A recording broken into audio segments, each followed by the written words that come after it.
12వ నెల 34,000 కోట్ల రూపాయలు పింఛన్ల రూపేణా పేదవాళ్ళకి ఇచ్చిన ఏకైక ప్రభుత్వం భారతదేశంలోనే కాదు, ప్రపంచంలో ఎక్కడా ఉండదు.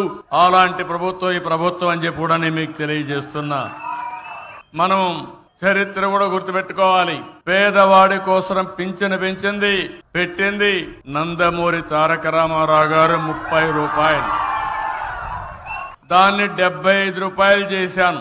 మళ్ళీ 200 రూపాయల నుంచి 5 ఏళ్లలో 2,000 రూపాయలంటే 10 రెట్లు పెంచిన ప్రభుత్వం ఈ ప్రభుత్వం.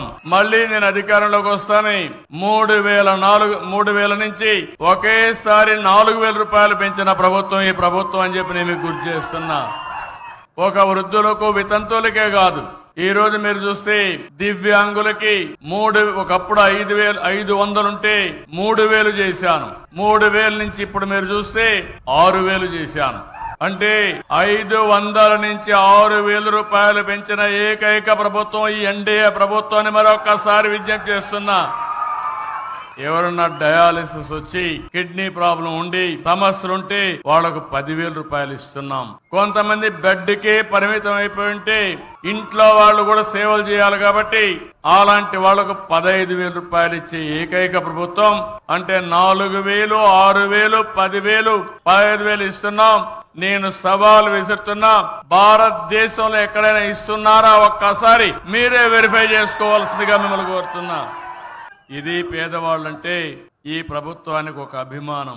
అందుకనే ఈ రోజు మనం చూసినప్పుడు ఇలాంటి ప్రభుత్వం, ఇంకో పక్క మీరు చూసినప్పుడు నేను ఒకే మాట చెప్పాను. మొదటి తారీఖున ప్రభుత్వ యంత్రాంగం పేదల గురించి ఆలోచించాలి.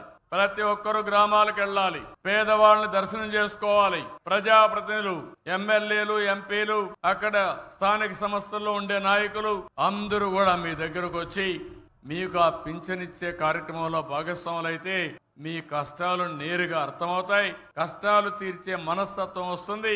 అందుకనే ఈ రోజు రాష్ట్రం అంతా కూడా తెల్లవారితో నిద్ర లేస్తానే 6 గంటలకే మీ దర్శనం మా ఆఫీసర్లు, మా నాయకులు తీసుకున్నారంటే అదేని మేము చూపించే చొరవని మరొక్కసారి మీ అందరికీ విజ్ఞప్తి చేస్తున్నా. మా ఆడబిడ్డలు, డాక్రా సంఘాలు, మీరు ఒకసారి గుర్తుపెట్టుకోవాలి. మీ అన్నగా నేనే సంఘాలను పెట్టా.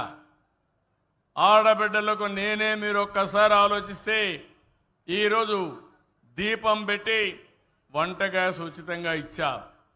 ఇప్పుడు వంట గ్యాస్ కూడా కొనుక్కోలేమంటే మళ్ళీ ప్రతి ఒక్క ఇంటికి, ప్రతి ఆడబిడ్డకి 3 సిలిండర్లు ఉచితంగా మీకు ఏర్పాటు చేస్తున్నాను. ఒక్కొక్కసారి నేను ఉచితంగా ఇస్తున్నానంటే గ్యాస్ కంపెనీలు కూడా సరిగా చేయకుండా మీ దగ్గర డబ్బులు తీసుకునే పరిస్థితి వస్తున్నారు. నేను ఇచ్చేది డబ్బులు మీకు గాని గ్యాస్ కంపెనీలకు కాదు.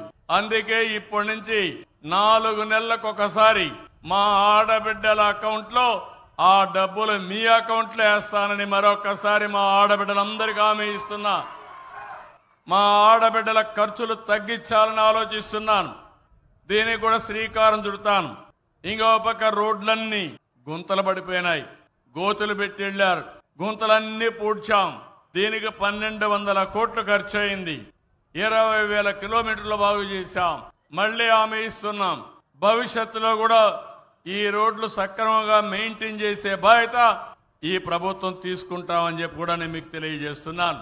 మత్స్యకారులు చాలా ఇబ్బందుల్లో ఉన్నారు. 217 జీవో తెచ్చారు వాళ్ళ పొట్టగొట్టడానికి. ఈ రోజు ఆ జీవోను రద్దు చేశాం.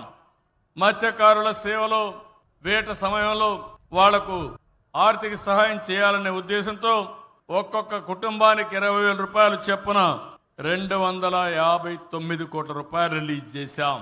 ప్రతి ఒక్కరికి, పేదవాళ్ళకి కడుపు నిండా తిండి పెట్టడానికి ఆ రోజు అన్నా క్యాంటీన్లు తెచ్చాం. ఈ రోజు మీరు గుర్తుపెట్టుకోవాలి, మన నాయకుడు ఎన్టీ రామారావు గారు మొట్టమొదటిసారిగా టీటీడీలో అన్నదాన కార్యక్రమాన్ని ప్రారంభించారు. ఈ రోజు ఆ కార్యక్రమం చాలా బ్రహ్మాండంగా జరుగుతా ఉంది. దాన్ని స్ఫూర్తిగా తీసుకుని నేను అన్నా క్యాంటీన్ పెడితే దాన్ని కూడా మూసేసే పరిస్థితికి వచ్చారు. ఈ రోజు 203 అన్నా క్యాంటీన్లు పెట్టాం. అవసరమైతే ప్రతి ఒక్క నియోజకవర్గంలో ఒక అన్నా క్యాంటీన్ ఉంటుందని మరొక్కసారి మీ అందరికీ హామీ ఇస్తున్నా.